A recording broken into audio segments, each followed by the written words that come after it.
kok sekarang gedung dari kampus-kampus Muhammadiyah itu megah-megah. Kan ada yang mengaitkan, itu kan karena dulu sama Orde Baru kan dimanja, dan itu justru hadir setelah era reformasi. Berarti yang nyumbang adalah penguasa Orde Reformasi? Bukan, artinya kan Bukan artinya ya? bahwa itu bukan jerih payah karena kedekatan dengan Orde Baru.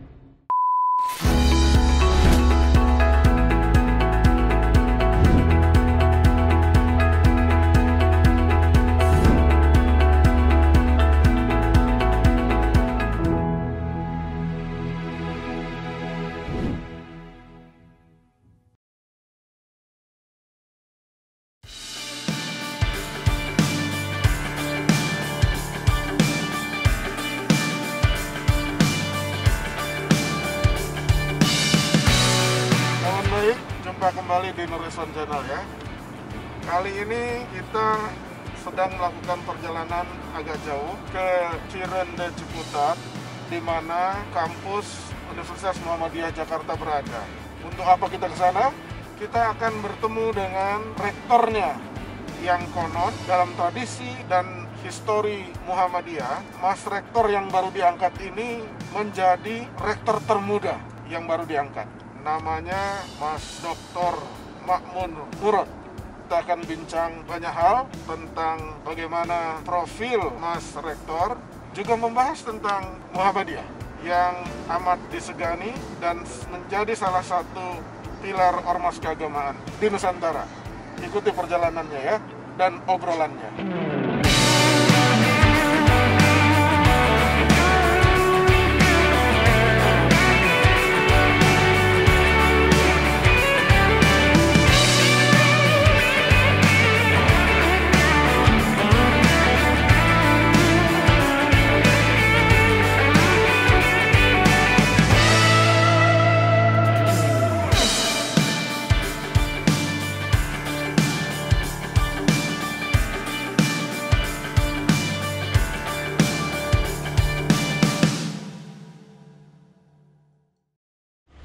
Kawan baik, jumpa kembali di Nur Iswan Channel.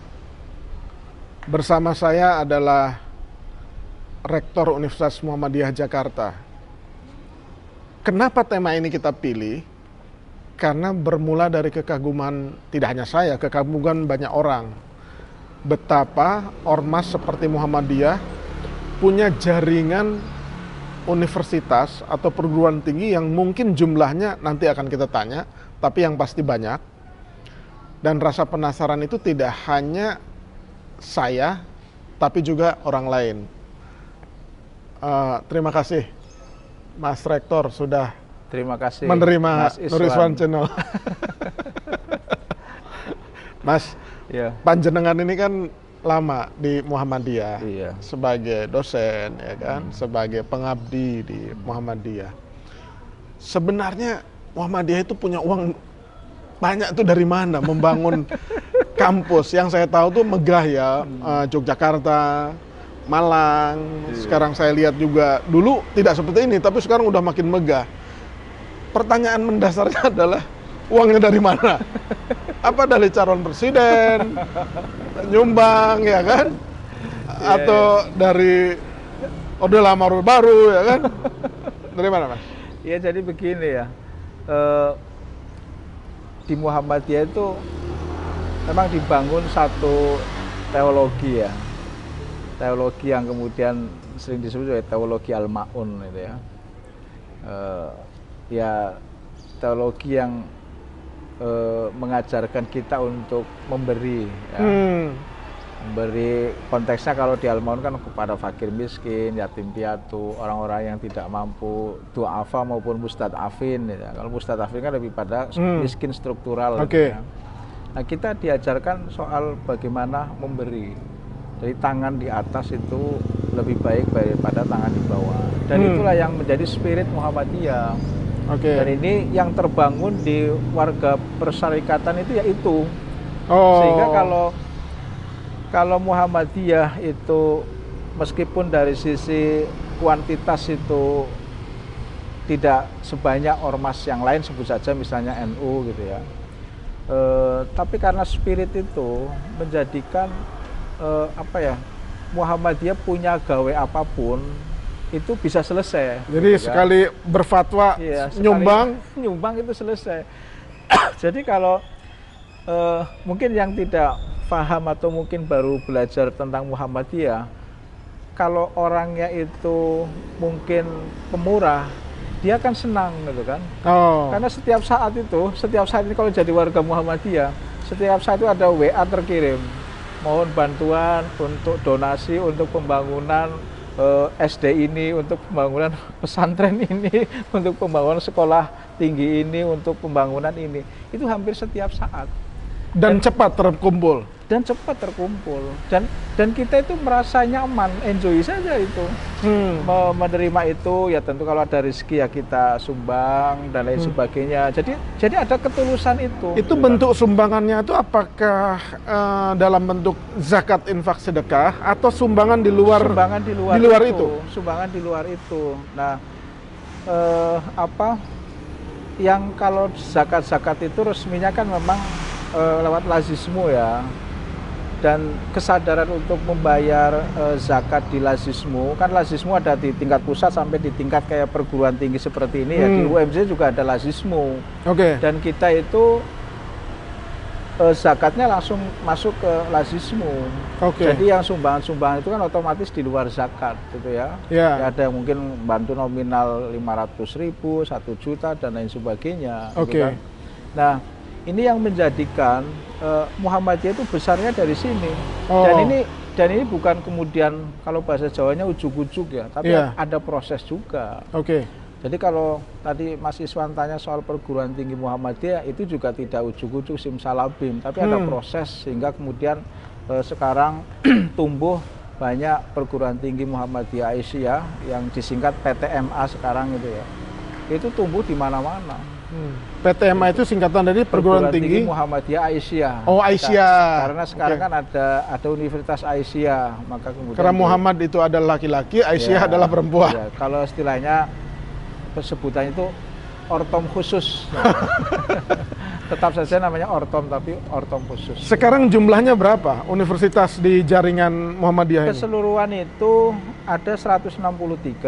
Nah, awalnya saya pernah membaca data di angka sekitar 174-an ya. Berarti yang itu tutup?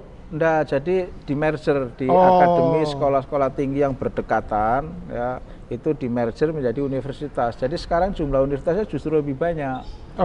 Setiap saat naik gitu ya, setiap saat naik. Dan kalau nanti Universitas Cyber Muhammadiyah itu sudah turun SK-nya, saya belum tahu perkembangan terakhir ya, maka jumlahnya akan di 164. Sekarang perguruan tinggi Muhammadiyah yang pertama kali didirikan itu tahun berapa dan di mana? Ya UMJ ini. Jadi UMJ itu lahir resminya itu 1955. Jadi pas konferensi Asia Afrika itu ya. Nah, pendiriannya sebenarnya saya pembacaan detail sejarahnya saya agak-agak lupa ya, tapi prosesnya itu dari Pekajangan, Pekalongan, kemudian lari ke Padang Panjang, kemudian dibawa ke sini. Jadi ada permusyawaratan di 2 tempat itu, kemudian akhirnya berdiri di sini. Bukan Jakarta. Pertama kali di Jogja sebagai kota pelajar ya? Justru di kita. Dan yang fakultas pertama kali berdiri itu ya FISIP, dulu namanya Fakultas Kesejahteraan Sosial. Dari jumlah 163 perguruan tinggi tadi, jumlah mahasiswa yang aktif, tahu nggak datanya berapa? Kalau yang di UMJ itu yang aktif itu 18.000 sekian. Yang di Jakarta, yang di UMJ saja.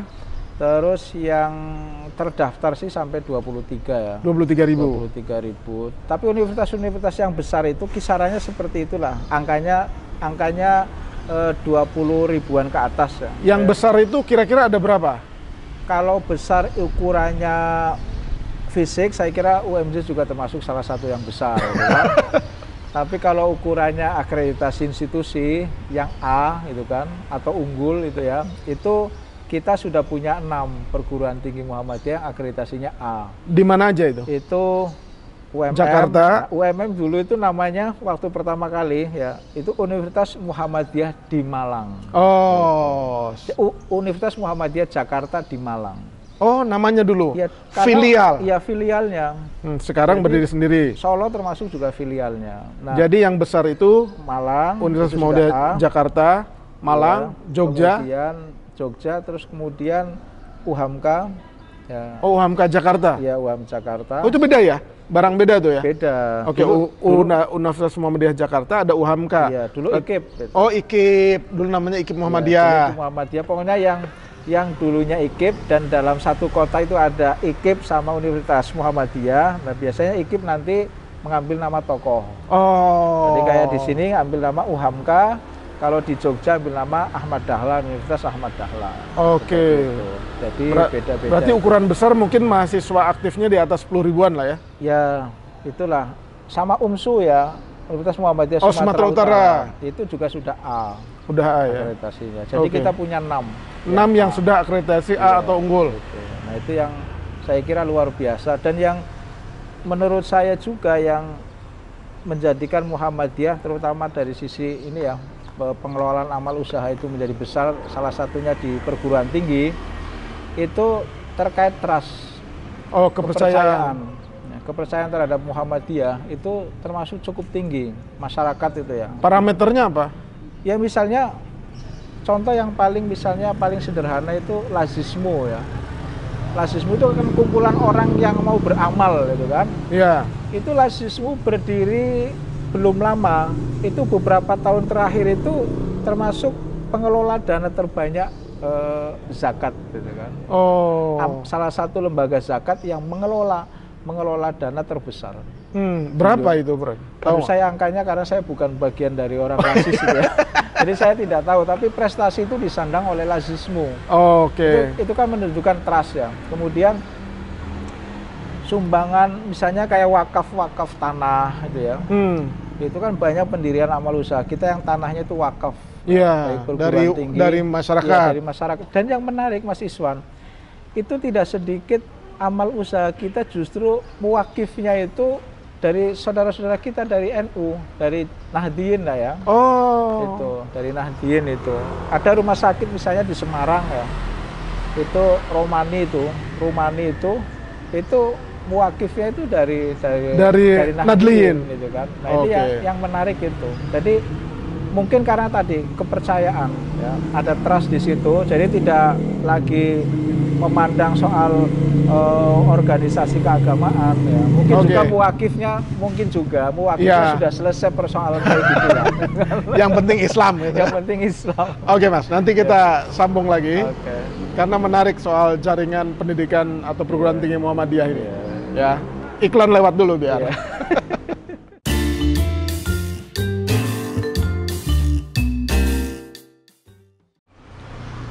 Mas Rektor, kan membuat satu university itu kan tidak mudah. Betul. Terutama menyangkut, kita belum ngomong menarik mahasiswa, tapi merekrut tenaga pengajar. Itu kan bisa setengah modal ya, Mas? Iya. Kok Muhammadiyah itu cepat gitu loh? Jadi memang kalau orang yang melihat sepintas juga cepat ya, tapi sebenarnya prosesnya alamiah. Prosesnya ya prosedural. Nah, ini yang juga pemahaman untuk masyarakat umum ya, bahwa memang mengelola universitas itu tidak mudah, dan Universitas Muhammadiyah mencoba untuk taat pada prosedur, taat pada proses ya. Dan ketaatan Muhammadiyah pada proses ini menunjukkan juga keseriusan karena ketidakmudahan tadi itu kan. Mengurus program studi, menyiapkan dosen sampai kemudian nanti akreditasi unggul dan lain sebagainya, itu bukan perkara yang mudah, tapi itu bisa dilalui dengan baik ya. Karena dalam pandangan Muhammadiyah tertanam filosofi tadi ya. Jadi keseriusan untuk pengabdian. Dalam hal apapun ya, itu keseriusan untuk pengabdian. Dan ini juga filosofi Kiai Dahlan kan, hidup-hidupilah Muhammadiyah, jangan mencari hidup di Muhammadiyah gitu kan. Ini filosofi ini dalam banyak hal juga telah turut membantu kesadaran katakanlah penghuni amal usaha Muhammadiyah gitu kan, untuk bagaimana membesarkan perguruan tinggi Muhammadiyah. Nah, tenaga pengajarnya itu banyak kan dari alumni Universitas Muhammadiyah sendiri? Atau dari luar? Justru lebih banyak dari luar. Dari luar? Gitu kan. Jadi ini yang untuk sekedar tahu saja, karena Muhammadiyah kan secara kuantitas sedikit ya. Mahasiswa kita sendiri itu kalau bicara soal Muhammadiyah dan non-Muhammadiyah, itu jumlah mahasiswa yang dari Muhammadiyah itu termasuk sedikit. Iya. Hampir di PTM ya. Iya. Mungkin kisarannya hanya 10-15%. Ya. Yang selebihnya itu beragam, ada yang dari secara kultural misalnya NU, ada yang dari Persis, ada yang dari Abangan, ada yang dari macam-macam lah. Itu jumlahnya ada sekitar 85%, bukan? Apalagi kalau di luar Jawa, terutama di yang menjadi basis mayoritas non Muslim misalnya, itu lebih banyak lagi yang non Islamnya. Oke. Kan? Nah sekarang kalau dari sisi maaf nih, ya kan, karena kadang-kadang gaji dan benefitnya atau salary benefitnya dosen itu kan orang melihatnya masih rendah, ya kan. Artinya rendah itu bukan berarti rendah betulan, tapi tidak signifikan dengan peran dia dalam mendidik orang. Nah, melihat sinyalemen seperti ini, menurut Mas Rektor menyangkut, ya kan, pendapatan para dosen ini. Jadi kalau di kita, gimana memecahkan solusinya? Kalau di kita itu standarnya sudah UMP yang bersangkutan untuk pegawai-pegawai dasar ya. Tentu kalau yang sudah pegawai-pegawai tetap itu yang menyesuaikan, termasuk soal eselonisasi, termasuk juga soal jabatan fungsional, lamanya bekerja, itu kan. Itu sudah ada aturannya tersendiri, dan ya alhamdulillah karena di dalam pedoman hidup Islami warga Muhammadiyah ini ada satu buku yang judulnya itu Pedoman Hidup Islami Warga Muhammadiyah. Nah, salah satunya ada subbab yang bicara soal pengelolaan amal usaha Muhammadiyah. Jadi istilahnya itu AUM. AUM itu kayak mengelola universitas, mengelola sekolah, mengelola rumah sakit, itu namanya AUM, amal usaha Muhammadiyah. Nah, di dalam poin-poinnya itu dibicarakan juga soal pentingnya untuk memberikan gaji yang layak, kesejahteraan yang layak, yang proporsional, yang adil. Itu juga dibicarakan. Jadi insya Allah kalau amal usaha yang dikelola dengan baik, insya Allah tidak akan zalim terhadap penghuni-penghuninya, kira-kira seperti itu. Itu yang membuat para tenaga pengajar juga seperti Mas Makmun agak betah lah. Dan saya kira, saya bukan istilahnya mungkin nyombong atau apa ya, saya kira orang bekerja di Muhammadiyah lebih nyaman. Misalnya ini membanding ya dengan universitas lain.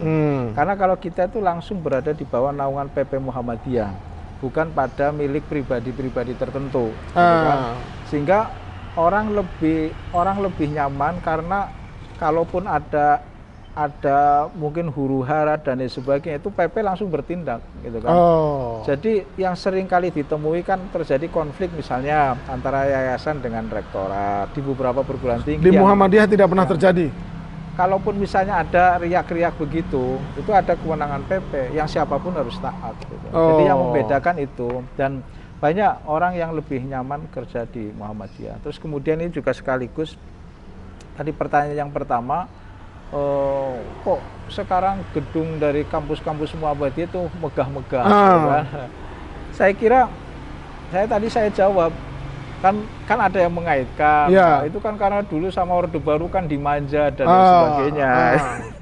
Padahal kalau biasanya mungkin orang yang ngomong kayak gitu, itu asal ngomong, tidak berbasis pada data. Gitu kan, tidak berbasis pada fakta. Padahal kalau kita berbasis pada fakta, saya kira perguruan tinggi yang sekarang mewah-mewah itu milik Muhammadiyah itu, yang ketika Orde Baru masih berkuasa, itu hanya mungkin sebagian itu dimiliki oleh Universitas Muhammadiyah Malang. Ya. Saya kan angkatan 91 di sana.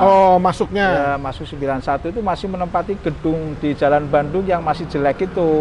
93 baru pindah di Telogomas, dan itu pun masih belum semuanya dibangun, masih beberapa saja itu ada perpustakaan ya, ada teknik, termasuk ada gedung yang 6 lantai itu, yang lainnya belum. Itu hanya UMM. UMS itu ya masih jelek lah itu kan, apalagi Jogja misalnya itu kan, UAD misalnya belum terlihat sama sekali. UAD itu gitu Universitas kan. Ahmad Dahlan. Ya Ahmad Dahlan itu kan, termasuk juga UMJ itu kan, UHAMKA itu kan, kemudian universitas di luar Jawa loh itu luar biasa itu, misalnya Universitas Muhammadiyah Makassar itu kan. Tapi sekarang itu semuanya besar-besar itu. Dan itu justru hadir setelah era reformasi. Jadi hadir di era reformasi. Berarti yang nyumbang adalah penguasa Orde Reformasi. Bukan, artinya kan Bukan artinya ya? bahwa itu bukan jerih payah dari Orde Baru. Karena kedekatan dengan Orde Baru. Saya kira Muhammadiyah itu sikapnya, kalau membaca dengan baik relasi yang relasi Muhammadiyah dan politik itu, Muhammadiyah itu sikapnya sama dengan rezim manapun. Menjauh juga tidak, mendekat juga tidak. Artinya apa? Ya dekat tapi kritis, atau menjauh juga tapi kritis. Gitu kan. Jadi itu. Kedepannya, terakhir nih, kedepannya apakah PP Muhammadiyah akan terus mengembangkan universitas atau cukup sudah 163 ini lebih baik ini dikembangkan? Ya kalau saya diskusi internalnya seperti apa? Visinya? Kalau saya memang pilihannya sebaiknya kalau di daerah-daerah yang sudah ada banyak perguruan tinggi Muhammadiyah itu ya dikembangkan saja, tidak usah membuka. Tapi kalau di daerah-daerah tertentu yang memang belum ada Universitas Muhammadiyahnya, ya monggo silahkan dibuka. Tapi kalau bicara soal perguruan tinggi memang hampir di setiap provinsi kita sudah ada. Di ibu kota provinsi ya? Bahkan dalam satu kota itu bisa banyak. Udahlah misalnya contoh di Jakarta. Jakarta itu ada UHAMKA, UMJ, ada UHAMKA, ada ada ITBAD, ada Institut STIMIK. Teknologi dan Bisnis. Ya, itu ada STIMIK. Yang dekat lagi misalnya ada UMT Tangerang gitu kan. Kemudian di sekitar Jogja itu ada berapa saja itu kan. Ya itulah. Mas Mamun. Terima kasih. Terima kasih. Mudah-mudahan jaringan Universitas Muhammadiyah makin berkembang maju. Amin. Kawan baik, demikian bincang dengan Mas Rektor Universitas Muhammadiyah Yogyakarta, Mas Doktor Universitas Muhammadiyah Jakarta, Mas Dr. Ma'mun Murad.